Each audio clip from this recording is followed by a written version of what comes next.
This video will show how to create a LightScribe label and then move it to the LightScribe enabled duplicator to print out labels on discs. The first step in the process is to install the LightScribe software on your Windows-based PC. To install the software, one must be an administrator or a user with administrative rights. To use the software also requires administrative rights. However, the shortcut can be enabled to allow only administrative rights for just this one program.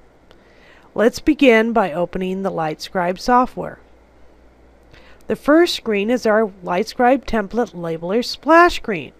If you do not wish to see this screen in the future, put a check in this box. Let's begin using the software by clicking OK.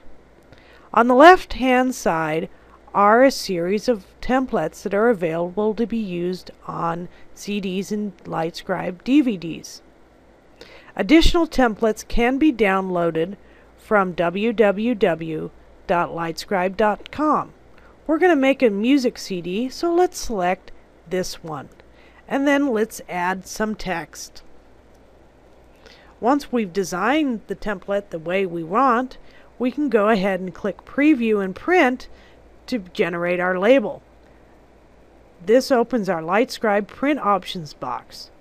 Please note that the drive box must display LightScribe Duplicator Label Writer. If a LightScribe enabled drive is installed on your computer, this may say something else, so please select the down arrow to make sure that it says LightScribe Duplicator Label Writer. On the right hand side are some previews of how this might look depending on the color of LightScribe label that you select. Let's go ahead and click Print. We're going to save this file to the desktop on our computer so we can find it easily.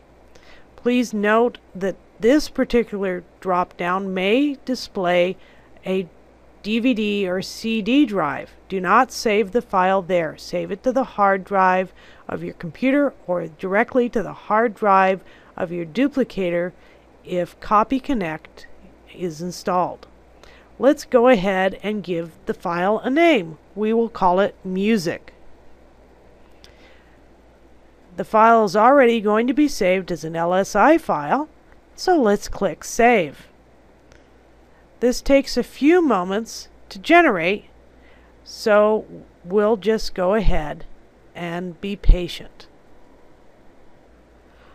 Once the file has been created, this Print Options dialog box will then open, letting us know that our LightScribe file has been generated.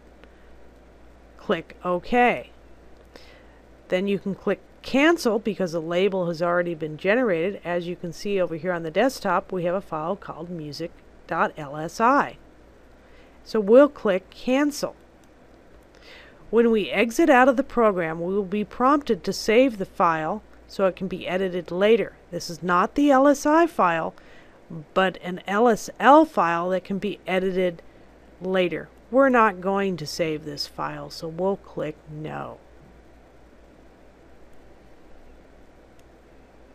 The next step is to move the LSI file over to the duplicator. This can be accomplished either by using the Copy Connect or burning it to a data CD as ISO 9660 Juliet format. Many programs like Roxio Nero save data files in this format by default. However, do not use a drag and drop feature like in Windows or a drag and drop feature of these programs. The disk must be closed.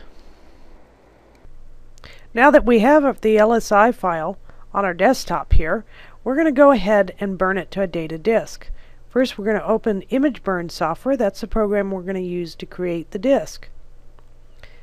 The first stage is to open the Write Files Folders to Disk option. First thing we want to check is the options or how that disk is being burned. The data disk is being burned. Here, as we just discussed, it's ISO 966 plus UDF. we need to switch that to Juliet. That's the format we want. Then we're going to click on the Browse to a File button. We're going to get our LSI, which is on the desktop, by double-clicking it. It's ready to be burned, so we're going to select the Build button. And we're going to go ahead and accept the default name for the disk because we're using a CDRW or rewritable disk, so the name of the disk doesn't really matter. We'll go ahead and click Yes. It's going to put one file on our disk. We'll say OK and begin the process.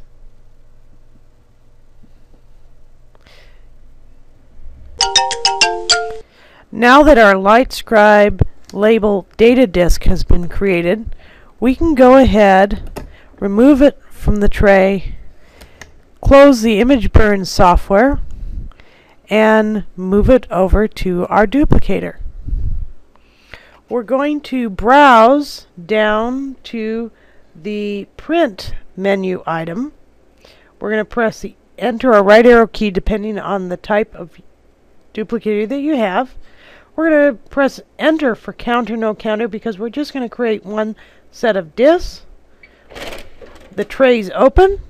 We're going to head and put our master disk in the top tray. Go ahead and close this. Now the Vinpower Digital Duplicator will look for a label file. If there was more than one file on the disk, we would be able to scroll up and down with the top and bottom arrows to our selected label. In this case, there's only one, so we're going to press enter. And now we need to put our LightScribe disk in label side down and press enter to close the trays. And the duplicator will begin the process of printing automatically. What we have found is that the biggest challenge in this process for most customers seems to be the creation of the data disk. We've showed you how to do that. If you follow the instructions using the image burn software or some other software that you have, then the process should proceed fairly smoothly. We're going to wait a second for our label disk to be identified, and then this will be the end of the presentation. If you have any further questions, you can contact us at the Vinpower Digital Technical Support. Thank you. We hope you enjoyed our presentation.